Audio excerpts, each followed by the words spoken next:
I have to be honest, I hate the word networking. Every career advisor says you have to do it, build your network, but it just feels fake. You go to these events, you walk up to strangers, you try to sound impressive. You're just there to get something from them. And what do I even say? I'm just a student. I haven't done anything interesting yet. I feel like I'm wasting their time. It's so much easier to just stay home and apply for jobs online. At least then the rejection is silent. You just don't get an email back. But I know that's not enough. So how do you actually do this? How do you make professional connections when you feel like you have nothing to offer? Most people feel that way, Mark. They believe networking is a performance, a high-pressure event where you have to sell yourself. But that belief is the source of all the anxiety. What do you mean? It is about selling yourself, isn't it? To get a job or an internship? That's what we're told. But what if the real problem isn't what you're doing, but what you're trying to achieve? The mistake is thinking the goal is to get a job.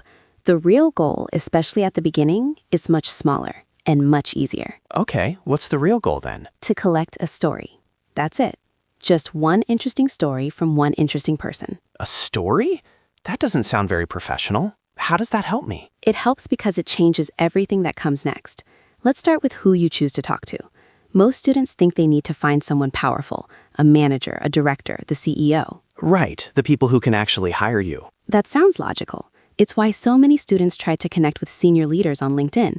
But this is the first place the strategy fails. Why does it fail? Think about it.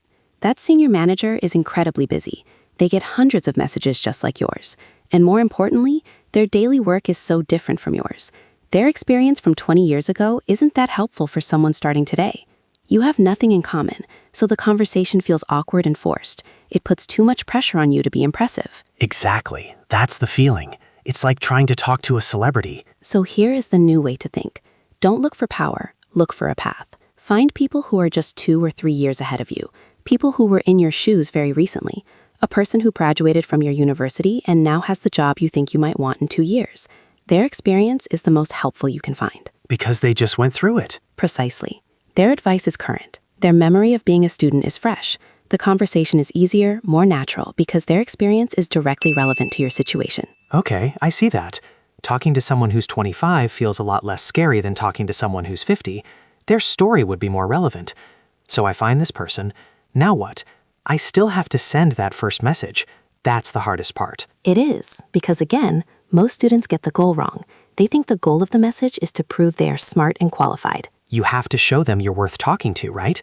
So you list your skills, maybe attach your resume. And what does that look like to the person receiving it? Like a job application? Exactly. It feels like you're asking for something big, a job, an internship. You're asking them to evaluate you. That requires time and energy, so it's easy for them to just ignore it. That's why so many messages get no reply. So if I shouldn't try to impress them, what should I do? The only goal of the first message is to show you've done your research and you are genuinely curious. Nothing more. Your message should be short, 3 to 4 sentences. It should mention something specific about them, not just their job title. Maybe an article they wrote, a project they worked on, or even the university club they were in. Something that shows you see them as a person, not just a job title. So instead of, "Dear Miss Smith, I am a student looking for an internship," You could write, "Dear Miss Smith, I saw on your profile that you worked on the City Connect app project. I'm studying user interface design, and I thought the way you designed the navigation was really clever." It's specific. It's a compliment, but it's a real one. Yes, it shows you paid attention. Then the second part is the request. And the request is not for a job, it's for their story. You could say, "As someone hoping to work in this field, I would be grateful to hear a little about your journey. Would you be open to a brief 15-minute chat sometime next week?" 15 minutes? That's very specific. It's a small, easy yes. It shows you respect their time. The entire message needs to convey one simple idea. I am curious about your path, not just what you can do for me. And you don't attach your resume? Never. Not at this stage. That changes the entire conversation from curiosity to a job interview. Okay, let's imagine this works. They say yes. Now I'm on a 15-minute call with them. I'm so nervous. This feels like the final test, my one chance. And we're at the third turning point. Students believe the conversation is a performance, an interview where they have to shine. Of course. You have to ask smart questions. You have to talk about your ambitions. You have to leave them thinking, wow, that person is going to be a star. I should help them. That pressure to perform is what makes the conversation so difficult. It makes you focus on yourself. but the entire purpose of this conversation is to focus on them. But if I only talk about them, how will they know I'm any good? They will know from the quality of your listening. The new way of thinking is this: the conversation is not a test, it's a research project. Your only job is to be curious and listen. What does that actually sound like? What kind of questions do I ask? You ask about their decisions, their challenges, their surprises. Questions like, what's one thing that surprised you most when you first started this job? Or what's one skill you didn't learn in university that turned out to be really important? Those are good questions. They're about their experience. And when they answer, your job is to listen. Don't interrupt with your own story.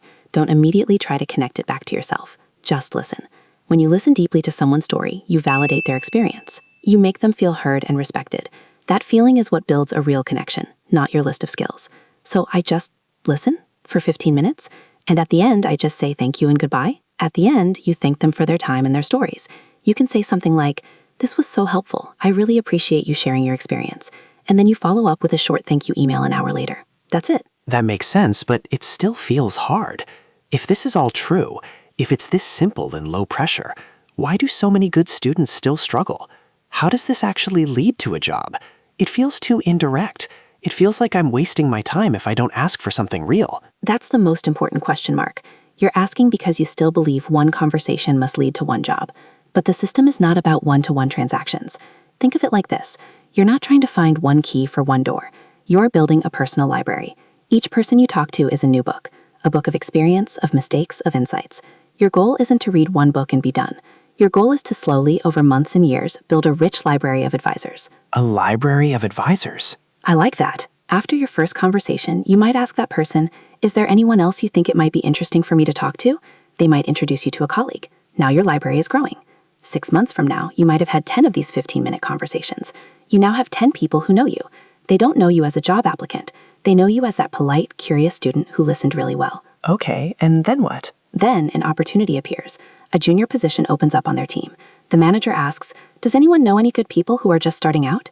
And because you built a real connection, because you made them feel respected, your name comes to mind. They might recommend you for the role, sometimes without you even knowing about it. Opportunities often come through these weak ties, these casual professional friendships, not through a formal application. So the job is a side effect of the curiosity, not the main goal. It is. In a world where everyone is shouting, "Look at me," your quiet, genuine curiosity is the thing that will distinguish you. Companies don't just hire resumes, they hire people. And people hire people they know, like, and trust. This process is how you become known, liked, and trusted before you even apply. So the most relevant person isn't always the most powerful one. It's the person whose path can teach me the most right now. Exactly. And the first message isn't about impressing them.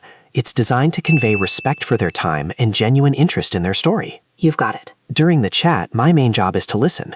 When I listen, I validate their experience, which is what builds the actual connection. That's the core of it. And then months later, that person might recommend me for something simply because I was memorable in a good way. Yes, that quiet curiosity is the single greatest thing that will distinguish you from the hundreds of other students just sending out resumes. I think I can do this. It doesn't feel like networking anymore. The pressure is gone. My only goal for next week is to find one interesting person who's 2 years ahead of me and try to get one 15-minute story. That's it. That feels possible. And that's how it starts, one conversation at a time. Hello to everyone listening to Modern Skills in English. We hope this conversation was helpful. If there's another challenge you're facing in your studies or career, let us know in the comments. We'd love to hear what topic you want to explore next.